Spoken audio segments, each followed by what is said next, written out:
کلماتان حبیباتان الی الرحمن، رب کو بڑے پیارے لگتے ہیں، خفیفتان علی اللسان، زبان پر جب ادا کریں تو جو ہے نا حروف تہجی عربی میں، ان حروف میں سے کچھ ادائیگی میں ثقیل ہوتے ہیں، کچھ خفیف ہوتے ہیں، کچھ بولتے وقت زبان پر زور دینا پڑتا ہے اور کچھ بولتے وقت مخرج سے نرمی سے ادا ہو جاتے ہیں۔ تو میرے نبی علیہ السلام نے فرمایا زبان پر کوئی بوجھ زور نہیں دینا پڑتا، آسانی سے وہ کلمے زبان سے ادا ہو جاتے ہیں، لیکن ثقیلتان فی المیزان، کل قیامت کے دن جب ترازو پہ رکھا جائے گا تو پھر ہلکے نہیں ہوں گے، پھر بڑے بوجھ والے ہوں گے، پھر بڑے وزن والے ہوں گے، ان کا وزن نکلے گا۔ تو اس حدیث کے ابتدائی حصے میں نبی علیہ السلام نے بیان کر دیا کہ زبان سے بولا ہوا جملہ اگرچہ تمہارے سامنے فضا میں مل گیا، مگر مجھ پر یقین رکھو میں گارنٹی دے رہا ہوں، میرے نبی علیہ السلام نے فرمایا یہ ضائع نہیں ہوا، یہ کل ترازو میں وزن دے گا، ترازو میں اس کا حصی وزن ہوگا، یہ وزن دینے والا ہے۔ کون سے دو کلمات؟ سبحان اللہ و بحمدہ سبحان اللہ العظیم۔ سارے میرے ساتھ مل کے پڑھ لو، سبحان اللہ و بحمدہ سبحان اللہ العظیم، سبحان اللہ و بحمدہ سبحان اللہ العظیم، سبحان اللہ و بحمدہ سبحان اللہ العظیم۔ انشاءاللہ قیامت کا دن ہوگا، ترازو لگا ہوگا، تم دیکھو گے، اللہ کے فضل کی امید پر کہتا ہوں، نظر آئے گا کہ جمعے کا دن تھا، رضائے مجتبیٰ مسجد تھی، ہم نے اپنی زبان سے یہ کلمے بولے تھے، بولتے وقت کوئی تھکاوٹ نہیں ہوئی، لیکن تولتے وقت وزن بڑا نکلے گا۔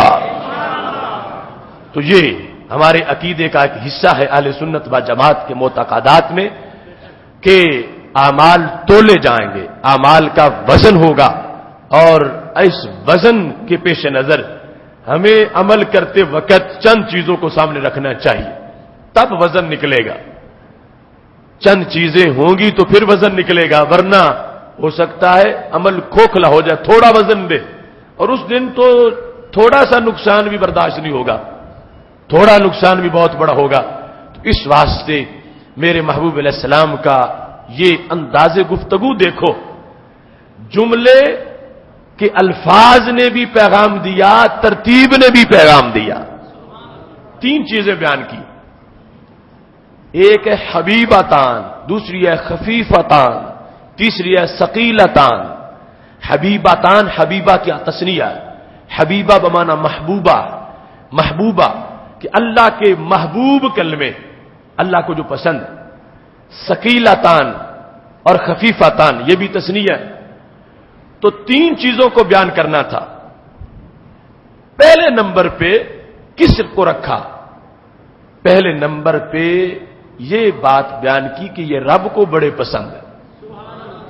تو میرے نبی علیہ السلام نے واضح کیا، اگر تم اپنے اعمال کی آخر میں ویلیو چاہتے ہو تو عمل کرنے سے پہلے یہ نہ سوچو کہ دنیا میں فائدہ کیا ہوگا، یہ نہ سوچو کہ اس عمل پر محلے والے کیا کہیں گے، یہ نہ سوچو کہ اس عمل پر دنیا میں مجھے کتنی مقبولیت ملے گی، یہ سوچو کہ اس عمل کا میرے رب کے دربار میں مقام کیا ہے۔ سب سے پہلے سوچ یہ ہونی چاہیے کہ اس عمل کے لحاظ سے میرے رب کا فیصلہ کیا ہو، میرے رب کو یہ بات پسند ہے یا ناپسند ہے، میرے رب کے نزدیک اس بات کی حیثیت کیا ہے، میرے رب کے نزدیک اس بات کا مقام کیا ہے۔ لہذا فرمایا کلماتان، دو کلمے، شان کیا ہے؟ فرمایا پہلی بات جو نوٹ کرو تو یہ ہے رب کو بڑے پیارے ہیں، دوسری چیزیں تو بعد میں رہنے دو، یہ بڑا موج کا مسئلہ ہے کہ یہ رب کو بڑے پیارے ہیں، زبان سے ہلکی اندازوں میں ادا ہو یا بوجھل میں، وہ مسئلہ بعد کا ہے، لیکن ہم نے پہلے یہ دیکھنا ہے کہ یہ رب کو بڑے پیارے ہیں۔ تو اس بنیاد پر یہ ہمارے پورے لاہے زندگی کا، لاہے عمل حیات کا بیان کر دیا گیا۔ آج سوچ بدل گئی، انداز ٹیڑھے ہو گئے، بہت کم سوچے ہیں جو فکر مستقیم پر ہیں، بہت کم لوگ ہیں جو سوچتے وقت اس نہج پہ سوچتے ہیں۔ آج سوچتے وقت پیش نظر آخرت نہیں، پیش نظر دنیا ہوتی ہے، لیکن یہاں تو آخرت کو بھی پیچھے رکھ دیا گیا۔ آخرت کا وزن بھی تیسرے نمبر پہ ہے کہ آخرت میں کیا ملے گا، اس سے پہلے یہ ہے کہ رب اس کو دیکھ کے کیا کہے گا۔ یہ ہے ہمارے اکابر کا طریقہ۔ کچھ لوگ جنت کی تعریفیں کرتے کرتے جنت کے حسن میں گم ہو گئے اور جنت کو مقصود بنا لیا۔ ہمارے اکابر نے کہا جنت اچھی بڑی ہے، جنت کی تڑپ بھی بڑی ہے، مگر ہم جنت اس لیے نہیں مانگتے کہ اس میں حور و غلمان ہے، ہم اس لیے مانگتے ہیں کہ جنت ہمارے رب کی پسند کی جگہ ہے۔ رب کی پسند ہر چیز پہ مقدم، رب کی پسند ثواب پر بھی مقدم، رب کی پسند جو ہے وہ فردوس پر بھی مقدم۔ میرے محبوب علیہ الصلوۃ والسلام نے فرمایا سوچتے وقت لوگ سوچتے ہیں کہ جو کام کرنے لگے ہیں فائدہ کیا ہوگا، نقصان کیا ہوگا، دنیا کیا کہے گی، کتنا جلد ملے گا یا دیر سے ملے گا۔ تو شریعت کا جو عمومی فیصلہ ہے وہ یہ ہے کہ آخرت کو پیش نظر رکھو، دنیا کو پیش نظر نہ رکھو، آخرت دیکھو کہ آخر میں اس کا فائدہ کیا ہوگا۔ وللآخرۃ، آخرت جو ہے اس کا عظمت کا انداز ہے، اس کی طرف جانا ہے۔ دنیا کا فائدہ جو دیکھے وہ ناکام ہو جاتا ہے، آخرت کے فائدے والا کامیاب ہو جاتا ہے، مگر اس سے ترقی ہوتی ہے تو پھر بندے کو یہ مقام ملتا ہے، وہ کہتا ہے آخرت آخرت ہے، اس سے پہلے میرے رب کی ذات ہے۔ لہذا رب ذوالجلال کے لحاظ سے اس کو یہ سوچنا ہے کہ میں کام کرتا ہوں، میرا رب دیکھ کے خوش ہوگا یا ناراض ہوگا۔ تو یہ اولین بات ہے۔ میرے محبوب علیہ الصلوۃ والسلام نے جو لفظ بولے وہ تو اپنی جگہ رہ گئے، کیا عظمتیں ہیں ان کے ہر جملے میں۔ اگر ترتیب دیکھو گے تو ترتیب میں ہی پوری زندگی کا نصاب موجود ہے۔ اس کو پہلے نمبر پہ ذکر کیا، کلمتان حبیبتان للرحمن، رب سنتا ہے تو خوش بڑا ہوتا ہے، چونکہ تسبیح بھی ہے حمد بھی ہے۔ سبحان اللہ و بحمدہ سبحان اللہ العظیم، اللہ سنتا ہے تو خوش ہوتا ہے کہ میرے بندے میری کیسی تعریف کر رہے ہیں۔ تو پہلا کام کرنے میں جو بھی ہو اس میں یہ بات ہو کہ اسے دیکھ کے رب ناراض ہوگا یا رب راضی ہوگا۔ مومن کی سوئی اس پہ جم جانی چاہیے، رک جانی چاہیے کہ رب راضی رکھوں گا۔ اگر میرے جھونپڑی میں رہنے سے راضی ہوتا ہے تو میں بنگلوں کو آگ لگاؤں، مجھے رب کی رضا چاہیے، رضا اللہ کی مقدم ہے۔ ایک بندہ سونے کے محل میں بیٹھا ہو اور اللہ غضبناک ہو اس پر، اس سے بڑا محروم کون ہے؟ اور دوسرا جھونپڑی میں بیٹھا ہو اور اسے دیکھ کے رب مسکرا رہا ہو تو اس سے بڑا بخت والا کون ہے؟ اس واسطے مومن کے لیے یہ بتا دیا گیا کہ وزن اگر کل نکلے گا تو اس وزن میں پہلی بات یہ ہوگی کہ کام رب کی رضا کے لیے کیا گیا تھا۔ حبیبتان الی الرحمن، اس چیز کو پہلے رکھو گے تو پھر وزن بنے گا، ورنہ وزن نہیں بنے گا۔ نیت کی طرف اشارہ کر دیا گیا۔ تو یہ انداز ہے جس وقت ایک انسان اپنی نیت کی اصلاح کرتا ہے اس میں برکتیں شامل ہو جاتی ہیں اور برکتیں آگے چلی جاتی ہیں، بڑھتی ہیں۔ ان کا عام انداز نظر آتا ہے، ریا جب آئے تو 3 درجات بن جاتے ہیں، یا تو عمل کا ثواب گھٹتا ہے یا ختم ہو جاتا ہے یا پھر عمل باعث عذاب بن جاتا۔ پہلا نقصان یہ ہے جو چھوٹا نقصان ہے کہ ثواب کم ہوتا ہے، دوسرا یہ ہے کہ ختم ہو جاتا ہے۔ مثلا 100 نیکیاں تھیں، 50 ملی، ہلکا ریا تھا، اس سے بڑا ریا تھا تو 100 کی 100 ہی ضائع ہو گئی، اور اس سے بڑا ریا تھا تو پھر الٹا نیکی کا کام جہنم جانے کا سبب بن گیا، جو حدیث شریف میں موجود ہے کہ رب ذوالجلال پوچھے گا قیامت کے دن ایک انسان سے، میں نے جو تجھے صحت دی تھی تو تو نے کیا کیا میرے لیے؟ وہ کہے گا، صحیح مسلم میں حدیث شریف ہے اے اللہ میں نے حق ادا کیا، تو نے مجھے کڑیل جوان بنایا، میں تیرے رستے میں جہاد میں گیا، میں شہید ہو گیا، میں نے جان دے دی۔ تو رب ذوالجلال فرمایا کذبتا، تو جھوٹ بول رہا، مجھ سے تو باتیں چھپاتا ہے، میں جانتا ہوں تیرے دل کو، جب تو جہاد کے لیے گیا تھا تو اپنا لوہا منوانا چاہتا، تو اپنی بہادری کی داستانیں لوگوں سے سننا چاہتا، تو یہ لوگوں سے داد لینا چاہتا تھا کتنا صف شکن مجاہد ہے، تو مجھ سے آج نیکی مانگ رہا ہے، تو مجرم ہے کہ تو نے مجھے چھوڑ کے لوگوں کو سامنے رکھا۔ یہ گناؤنا رہا ہے بڑے درجے کا کہ جس میں جا کر صرف ثواب کم یا ختم ہی نہیں ہوتا بلکہ ثواب کی جگہ عذاب ملتا۔ تو رب ذوالجلال کہے گا فرشتوں اس کو الٹا کر کے جہنم میں پھینکو، کیونکہ یہ مجرم ہے، اس نے میری جگہ لوگوں کی چاہت کو رکھا، مجھے اس نے نظر انداز کر دیا، یہ مجھے چھوڑ کے کام اس نے میرے لیے کرنا تھا، یہ لوگوں کے لیے کرتا رہا۔ اس بنیاد پر اب وہ نیکی جو ہے اس کی حیثیت کیا بنی، وہ جہنم جانے کا سبب بن گئی۔ واضح کیا میرے نبی علیہ السلام نے کلمتان، دو کلمے، حبیبتان الی الرحمن، رب کو بڑے ہی پیارے ہیں، خفیفتان علی اللسان، اور زبان پر بڑے ہلکے ہیں، ثقیلتان فی المیزان، اور ترازو میں ان کا بڑا بوجھ ہوگا، وزن بڑا نکلے گا۔ سبحان اللہ و بحمدہ، سبحان اللہ العظیم۔ دوسری جگہ ہمارے نبی علیہ السلام نے فرمایا جو بندہ یہ کلمات پڑھتا ہے اگر قیامت کے دن اس کے گناہ سمندروں کی جھاگ جتنے بھی ہوں گے ان کلمات کے وزن کے سامنے سب دب جائیں گے، اتنا ان کا وزن ہوگا، اتنی بڑی حیثیت ہوگی، اتنا رب ذوالجلال ثواب عطا فرمائے گا کہ جس کی وجہ سے وہ سارے گناہ دب جائیں گے، اور خالق کائنات جل جلالہ اس عمل صالح کی بنیاد پر، ان کلمات کی بنیاد پر رب ذوالجلال ثواب عطا فرمائے گا۔ عمل کی ویلیو اور وزن کے لحاظ سے دنیا میں جو معاملات ہیں ان کے انداز سید عالم نور مجسم شفیع معظم صلی اللہ علیہ وسلم نے واضح کیے۔ فرمایا صحابہ جانتے ہو مفلس کون ہے؟ تو صحابہ نے کہا مفلس وہ ہوتا ہے جس کے پاس نہ درہم ہو نہ دینار۔ تو میرے نبی علیہ السلام نے فرمایا یہ تعریف درست نہیں ہے، آج ہم بھی یہی کہتے ہیں مفلس وہ ہے، نادار وہ ہے جس کے پاس درہم و دینار نہ ہو۔ صحابہ نے یہی جواب دیا تو نبی علیہ السلام نے فرمایا نہیں یہ مفلس نہیں ہوتا۔ مفلس کون ہے؟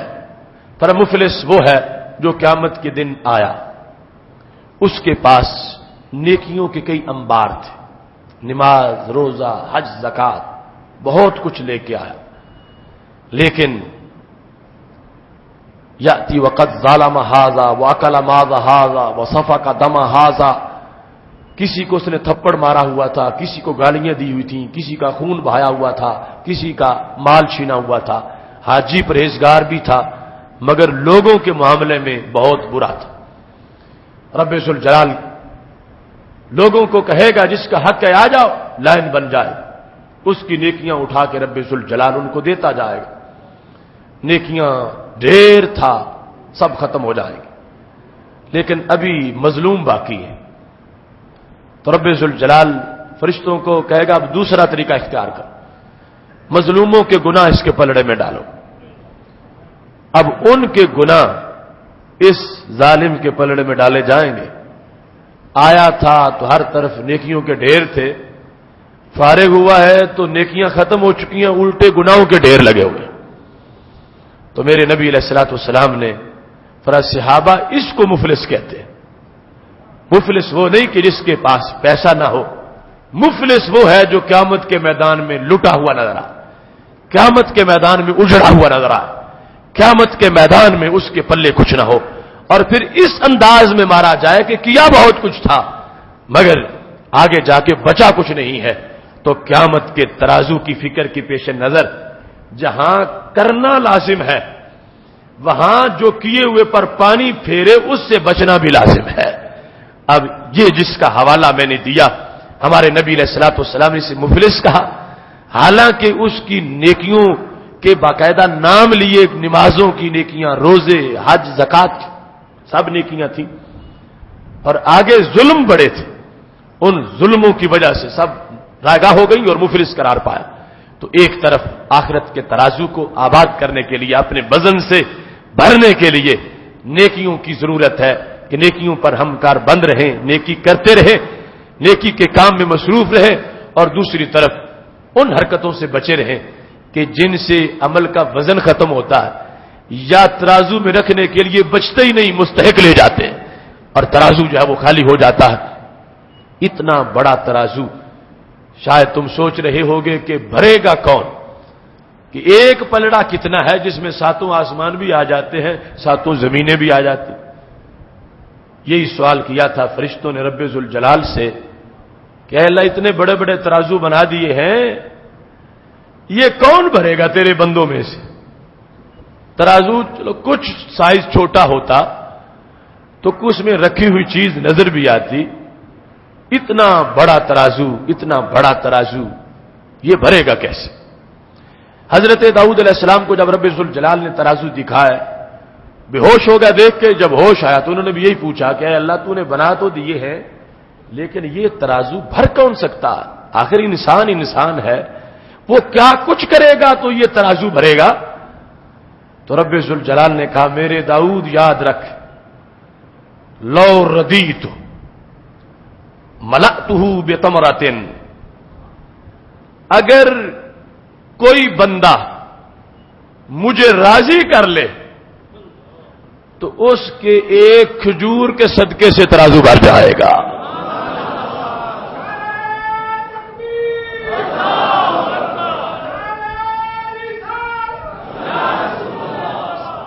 بتمرۃ واحدہ، صرف ایک کھجور سے بھر جائے گا۔ اس کا فضل دیکھو، اس کا کرم دیکھو۔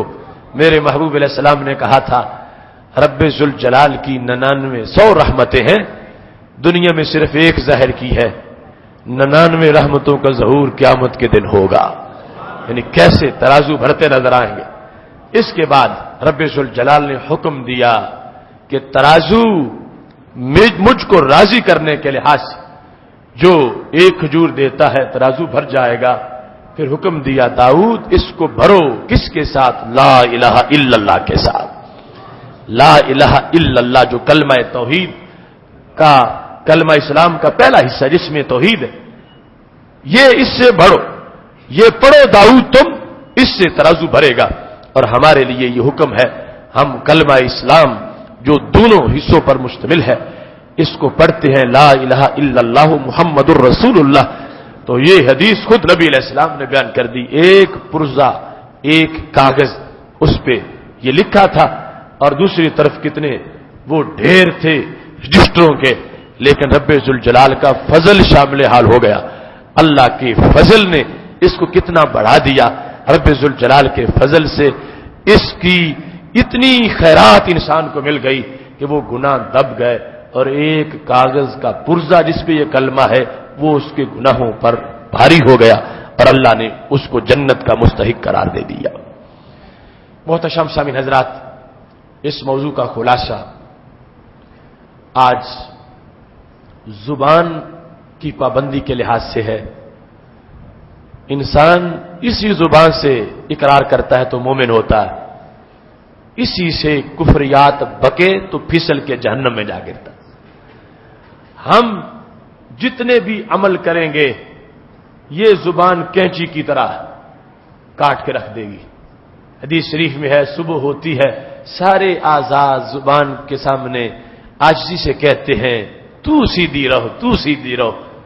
اگر تو سیدھی رہی تو ہم بھی بچے رہیں گے، اگر تو ٹیڑھی ہو گئی تو ہمارا کچھ نہیں رہے گا۔ ظاہری طور پر بھی کیا ہے، گالی تو دے گی، مار ہمیں پڑے گی، تو کسی سے الجھے گی تو ہمیں اس کے تماچے برداشت کرنے، ہمیں ڈنڈے برداشت کرنے۔ یہ دنیا کے لحاظ سے بھی زبان کو اعضاء کہتے ہیں، اور عقبہ کے لحاظ سے اس زبان کو آج کنٹرول کرنے کی ضرورت۔ بہت زیادہ بے احتیاطی کا عمل شروع ہو گیا، انسان اس بارے میں اپنی رائے زنی کرنا چاہ رہا ہے جہاں بولنے کی مجال نہیں ہے، جہاں زندگی پگھلانے والے علماء بھی لفظ بولنے سے کانپتے ہیں، وہاں تھڑے پہ بیٹھا ہوا آج کا مسلمان رائے دینے کو اپنا حق سمجھتا کہ یوں ہونا چاہیے، دین اس طرح ہونا چاہیے، شریعت میں یہ ہونا چاہیے، قیامت کے دن اس طرح ہونا چاہیے. یہ وہ چیزیں ہیں کہ جن کی نتیجے میں ایمان لٹ جاتا، ایمان ضائع ہو جاتا. زبان کا اقرار ہو یا ہاتھ سے لکھ دو، جس طرح آج کچھ لوگ قادیانیت کا معاذاللہ فارم فل کر دیتے ہیں، کسی بھی کفریہ تنظیم کے ساتھ اٹیچ ہوتے وفاداری کا حلف اٹھا لیتے، کہتے ہیں عقیدہ ہمارا اپنا ہے، صرف ہم نے تو ویزا لینا ہے. تو جب دستخط کرتے جاؤ گے، لکھتے جاؤ گے، ایمان نکل جائے گا. قیمتی کتنا ہے کہ صرف یہ پلڑے میں رکھا جائے گا تو ہر چیز پہ بھاری ہو جائے گا. اس واسطے آخرت کے ترازو کے لحاظ سے عمل لازم ہے، ایمان بچانا مقدم ہے، اپنی زبان کو کنٹرول میں رکھنا لازم ہے. بولتے وقت یہ دیکھنا چاہیے کہ کون سی حدود ہیں جن کے اندر میری زبان کوئی اپنی طرف سے رائے کا اظہار کر رہی ہے. ایک جملہ بولا تھا شیطان نے، ہمیشہ کے لیے مارا گیا، جب اس نے کہا خلقتنی من نار و خلقتہ من طین. رب تو مجھے حکم تو دے رہا ہے کہ میں آدم کو سجدہ کروں، لیکن میں تو آگ سے بنا ہوں، تو نے مجھے بنایا اور وہ تو مٹی سے بنا. اب اس کا آگے مطلب کیا بنا؟ اگر وہ صرف سجدہ نہ کرتا، چپ کر جاتا تو آج والا حشر نہ ہوتا. آگے بولا تو دھتکارا گیا ہمیشہ کے لیے. اس نے جملہ یہ بولا کہ تو نے مجھے آگ سے پیدا کیا، اسے مٹی سے پیدا کیا. اس کا اگلا حصہ کیا بنا؟ آگ افضل ہوتی ہے، مٹی غیر افضل ہوتی ہے. آگ اوپر جاتی ہے، مٹی نیچے جاتی ہے.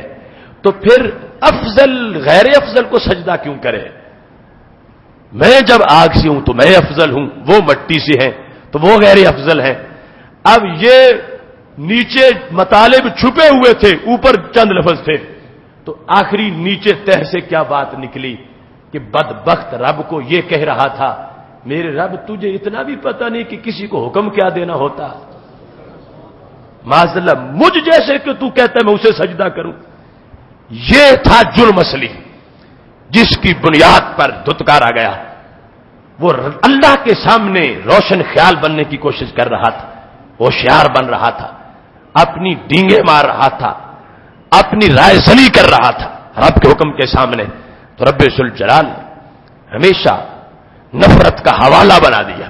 تو اس واسطے فکر آخرت میں، آخرت کے ترازو کی رونق کے لیے ہمیں اس زبان پر پورا پہرا لگانا چاہیے. یہ تھوڑی سی بھٹکے گی، سالوں کی کمائی ضائع ہو جائے گی. معاذ اللہ تھوڑی سی آگے پیچھے جائے گی، سالوں کا کیا ہوا جو ہے اس پہ پانی پھر جائے گا. اگر اس پہ کنٹرول رہے گا، رب کی رحمت بڑی ہے. امام رازی رحمت اللہ علیہ نے لکھا تفسیر رازی کے اندر، تفسیر کبیر میں، قیامت کے دن رب ذوالجلال ایک انسان کو جب کٹہرے میں کھڑا کرے گا، اس کی گناہ ہی گناہ ہے. اللہ فرمائے گا سوچ کوئی نیکی تو نے کی ہے؟ تو سوچ سوچ کے کہتا ہے اللہ نہیں، میری تو کوئی نیکی نہیں. تو رب ذوالجلال فرماتا ہے نہیں، تو نے نیکی کی تھی، تجھے یاد نہیں، مجھے یاد ہے. تھوڑا یاد کر اپنی زندگی کی فلاں رات کو، تو سویا ہوا تھا، تو نے کروٹ بدلی، کروٹ بدلتے ہی تیری زبان سے لفظ اللہ نکلا.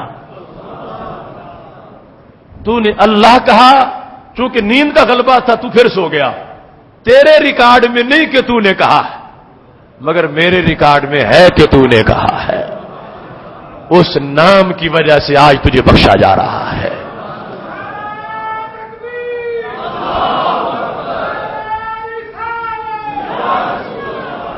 محتشم سامعین حضرات، اس بنیاد پر ادارہ صراط مستقیم پاکستان اپنے دعوتی پلیٹ فارم میں یہ چاہتا ہے کہ دین کے ہر موضوع کو فورم پہ لایا جائے. باری باری تشریحات خواب و فہم دین کی شکل میں ہو، فکر آخرت کے پروگراموں کی شکل میں ہو، یا رضا مجتبیٰ کے خطبات جمعۃ المبارک کی شکل میں ہو. اللہ نے جتنا وقت دیا انشاءاللہ کاروان چلتا جائے گا. فہم دین کورس کا موسم بالکل قریب آ رہا ہے، اس واسطے دعا بھی کریں رب ذوالجلال ہمیں بہتر سے بہتر طریقے کے ساتھ اس کو منعقد کرنے کی توفیق عطا فرمائے، دوستوں کو دعوت دیں، دور دراز علاقوں سے آنے کے لیے لوگوں کا اہتمام بھی کریں، ان کو شوق دلائیں، چونکہ ایک ایمانی روحانی فکری دسترخوان ہوگا جو پورا رمضان اللہ کے فضل سے سجایا جائے گا۔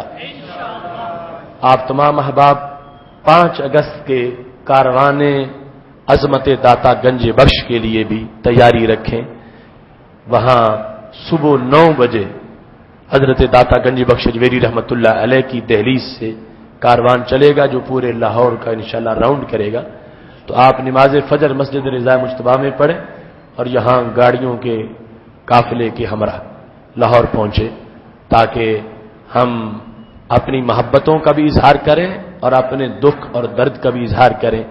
8 اگست کو انشاءاللہ شہداء کا چیلم شریف ہوگا جس میں اگلے لمحے عمل کا اعلان کیا جائے گا۔ اللہ ہم سب کو اس موقع پر سرخرو ہونے کی توفیق عطا فرمائے۔ وآخر دعوانا الحمدللہ رب العالمین۔